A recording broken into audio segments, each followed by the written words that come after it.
CBN Vida Profissional, com Andréia Salsa.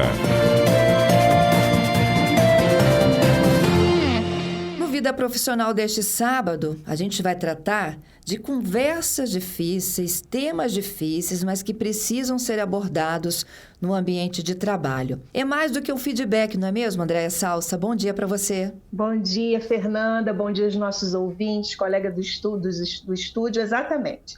É aquela conversa, Fernanda, que às vezes a gente protela, deixa para depois, porque nem sempre algumas pessoas estão preparadas. Na realidade, nem todo mundo, ninguém gosta de ter uma conversa difícil, mas às vezes é necessário, porque é assim que a gente organiza as expectativas, fortalece relacionamentos, mantém um ambiente de trabalho saudável e produtivo, e às vezes a gente precisa conversar sobre coisas que não estão tão legais assim no dia a dia profissional. Duas constatações. Nem sempre a gente está preparado para falar e muito menos para ouvir.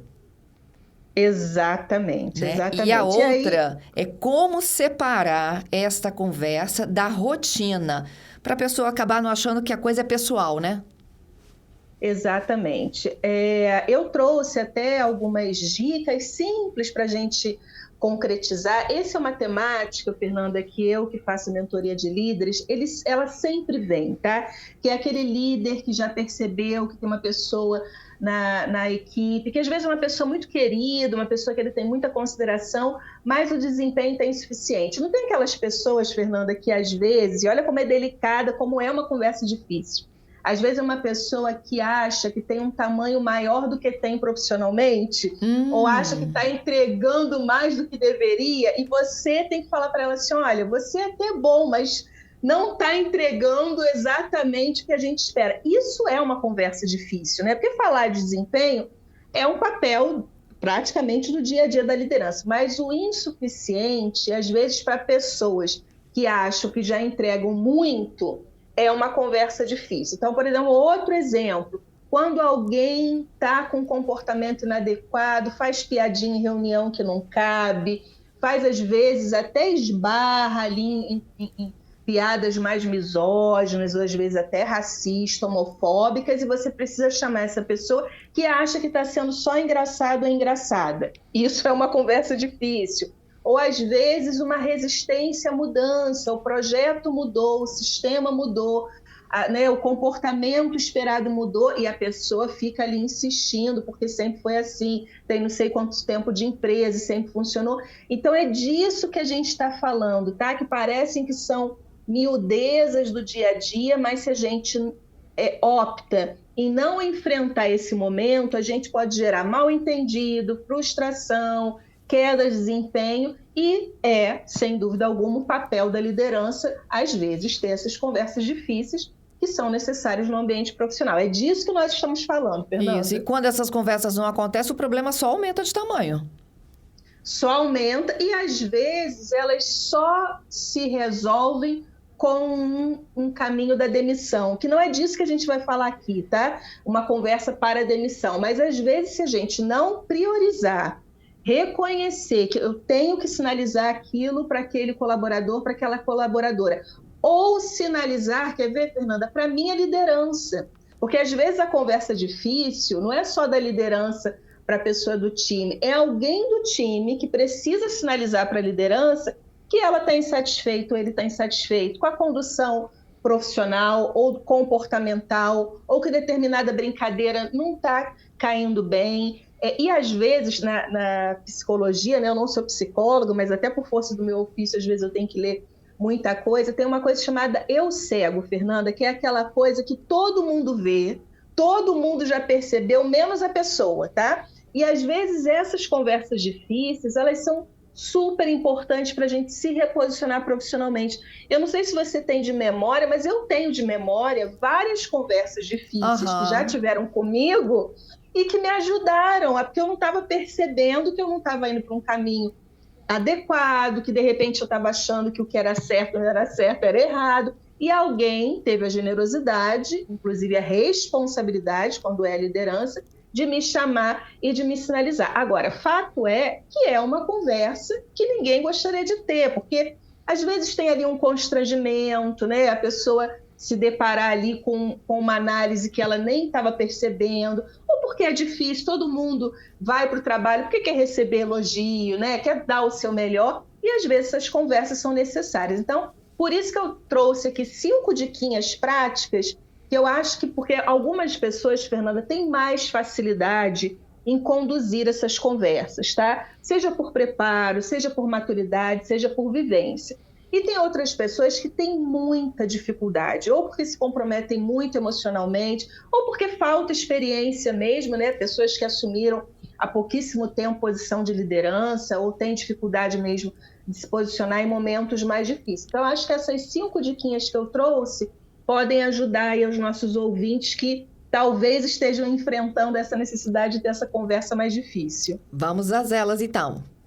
Vamos? A primeira delas, que parece meio óbvia, mas às vezes a gente tem que falar o óbvio, né? Que é se preparar para essa conversa antecipadamente, né? Não dá para ter uma conversa difícil, e relembrando, não é uma conversa do dia a dia, é uma conversa difícil. Então você tem que, primeiro, refletir se o que você deseja comunicar, você tem clareza, inclusive, sobre os fatos e evitar a suposição. É claro que a gente, inclusive, aqui também está dando no paralelo, dicas de feedback, de uma forma geral. Mas aqui, especialmente para conversas difíceis, e não todo feedback é difícil, muito pelo contrário, às vezes tem feedback que é para reconhecer e, né, sinalizar que a pessoa está indo muito bem, mas isso também serve para qualquer tipo de conversa, para qualquer tipo de feedback. É se preparar e entender se eu tenho clareza sobre o que eu vou falar, e se eu tenho elementos, fatos, e eu tenho que ficar evitando suposições, porque senão eu já fragilizo de cara uma coisa que já é muito delicada. Então,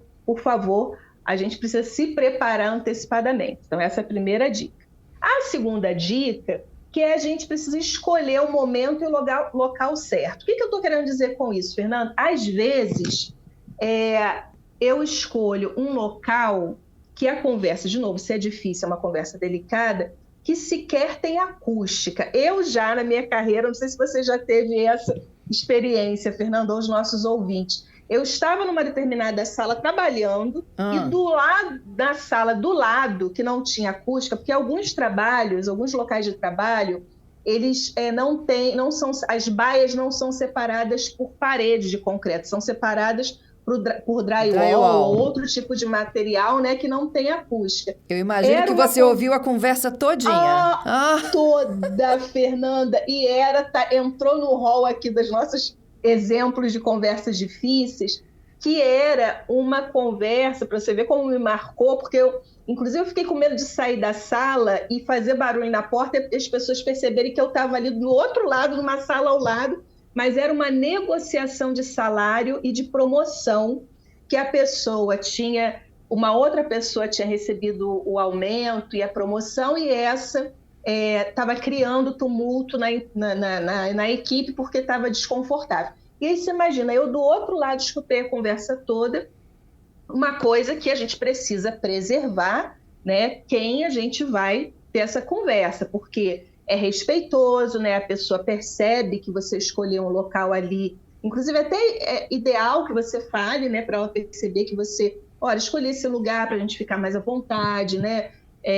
E o momento também, porque às vezes, vamos supor, você é líder de uma área que o final do mês, por algum motivo, é um período em que você é muito demandada. Às vezes você se preparou para aquela conversa e no meio da conversa alguém bate na porta porque o diretor está chamando por alguma coisa. Quer dizer, já é delicado, você foi interrompido. Então, essas sutilezas que parecem bobagem, isso facilitam muito. Então, além de se preparar, você escolher o momento e o local certo. A terceira dica, que é um elemento que a gente já falou algumas vezes aqui no nosso quadro, que é praticar a escuta ativa. Então, na hora que você dá uma devolutiva, outra recomendação que parece óbvia, mas nem todo mundo às vezes pensa nisso, Fernanda, que é assim, na medida que eu trago um elemento para uma pessoa, eu tenho que estar preparado para que ela também me traga outros elementos. Sim. E que, inclusive, pode me trazer um outro ponto de vista que eu não tinha considerado. Então, porque tem gente que acha que o outro tem que ficar passivo enquanto ela vai falando, ou ele vai falando coisa, e a outra pessoa tem o direito, né, de trazer a perspectiva dela. Mas para isso a gente precisa escutar o que a pessoa está falando com atenção sem interromper. Então, esse é um princípio.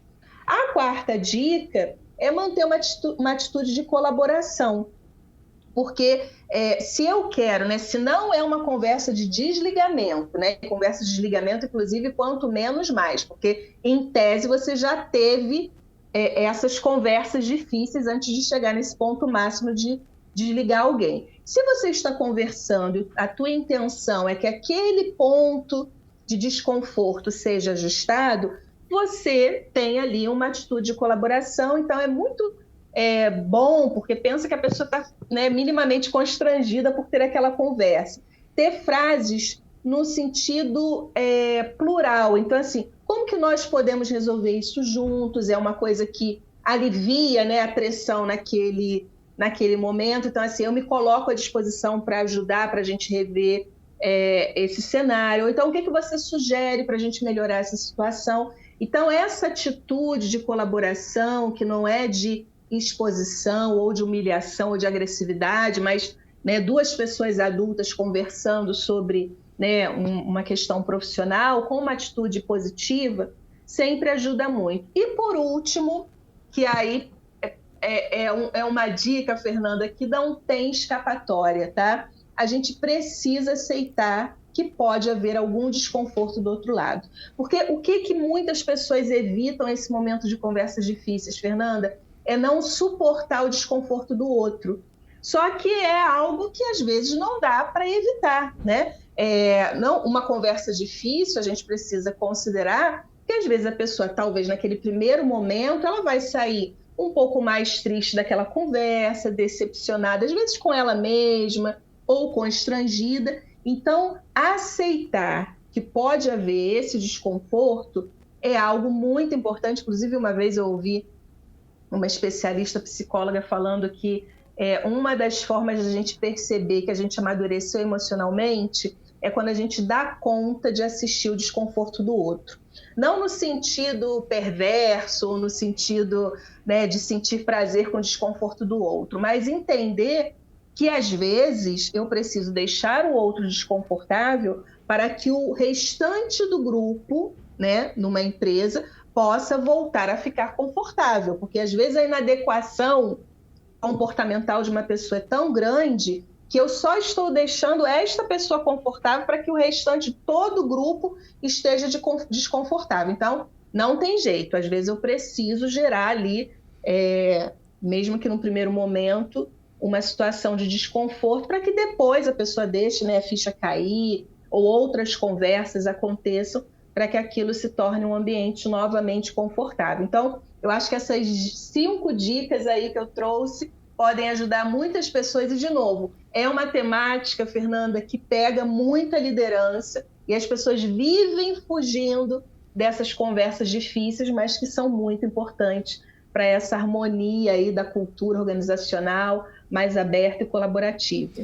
Andréia, e a gente consegue treinar esta conversa? Como se preparar para esta conversa? Ou seja, você consegue treinar um líder para isso? Olha, formação técnica é sempre muito importante, né? Então, essas dicas que eu dei aqui para os nossos ouvintes, é sempre importante que a liderança tenha acesso a esses conteúdos. Mas o treino, Fernanda, não tem jeito, assim, depende do nosso estilo de personalidade, do quanto a empresa me deixa à vontade para esses processos de desenvolvimento, mas o treino é treino mesmo. Sabe aquela erro é acerto e erro é acerto? Sei. O que eu indico é que antes de você ir para o valendo, se você ainda tem pouca habilidade para isso, pouca experiência, faz um treininho mental, sabe, Fernanda? Parece uma bobagem, mas ajuda muito, assim, você imaginar a situação, como você falaria. Muitas pessoas, uma das disciplinas que eu dou na Fundação Getúlio Vargas é de negociação e administração de conflitos. E uma das técnicas de negociação é, por exemplo, e algumas pessoas devem falar, eu me sinto um pouco patético fazendo isso, mas funciona, tá? Que é fazer olhando para o espelho. Porque quando você reproduz aquela cena que ainda não aconteceu e você está treinando, se olhando no espelho, você evita caras e bocas, porque às vezes caras e bocas, o outro lado interpreta. Tem uma coisa que está se falando muito agora, né, que, em termos de comunicação, que é passivo-agressivo, que você não está falando de forma agressiva, mas o seu rosto e a forma, né, como você gesticula, acaba comprometendo ali uma relação de vínculo. Às vezes, se olhando e falando ao espelho, você volta atrás e fala, nossa, essa palavra aqui talvez não seja muito adequada para eu falar nesse momento quando estiver valendo. Não no sentido robótico, tá, Fernanda? Porque tudo que é muito robótico não funciona. Não é natural, mas esse né? treino não é natural, mas esse treino eu indico muito. Até hoje, né? Eu em determinadas negociações que são mais importantes, a gente aqui, vamos dar um exemplo, para se preparar para falar, né, no CBN com os nossos ouvintes, a gente não tem minimamente que se preparar, estabelecer ali principais pontos, é assim também, e especialmente numa conversa difícil, né? Então, esse treino, o Fernando, eu indico muito, viu? Assim, para a gente se preparar mentalmente, criando hipóteses ali antes de ir para o valendo, porque ajuda bastante. Que aula, viu, Andréia? Como que a gente aprendeu hoje algo que é tão importante, tão necessário, de saber fazer, de saber lidar com situações como esta. E de reconhecer que é difícil mesmo, Fernanda, não tem aqui nenhuma pretensão tentar minimizar o impacto disso. É difícil para mim, é difícil para os ouvintes, mas eu acho que o mais importante para quem nos ouve, e sobretudo se é líder, é que esta é uma competência e uma atribuição que não tem jeito. Os líderes precisam, vez ou outra, ter conversas difíceis. Se você está no dia a dia tendo conversas difíceis com o seu time, alguma coisa tem alguma coisa saindo aí do controle, porque essas conversas, em tese, deveriam ser excepcionais, mas não tem jeito, tá? É uma atribuição, é difícil sim, mas que bom que a gente está podendo falar sobre isso aqui. E depois fico curiosa aí com a repercussão para os nossos ouvintes. Eu também. Adorei, viu? Já te espero no próximo sábado. Tá certo. Até sábado que vem. Beijo grande. Tudo de bom para você.